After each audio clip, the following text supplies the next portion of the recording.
যদি 4% সরল সুদে একটি নির্দিষ্ট সময়ে আসল ও সুদের অনুপাত 5:2 হয়, তবে আসল টাকাটি কত সময়ের জন্য বিনিয়োগ করা হয়েছিল? 18 বছর, 12 বছর, 10 বছর, 15 বছর।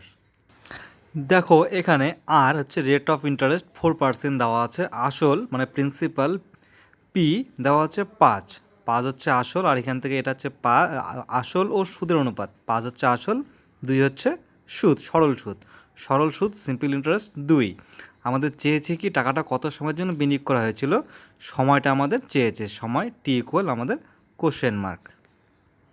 সরল সুদ আমরা কীভাবে বের করি? PTR/100 এই নিয়মে আমরা সরল সুদ বের করি। এই নিয়মে এখান থেকে ডিরেক্ট আমরা সময় বের করব। সময় কীভাবে দেখো, টি ইকুয়াল এসআই মানে সরল সুদ ইন্টু এসআই ইন্টু 100, আর নিচে হবে পি ইন্টু আর।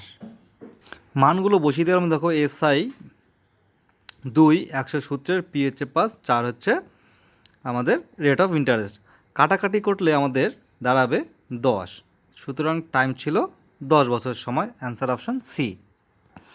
নিচে 4 5 20, উপরে 200, 20 দিয়ে 200 কাটলে 10 আসবে। Answer option C.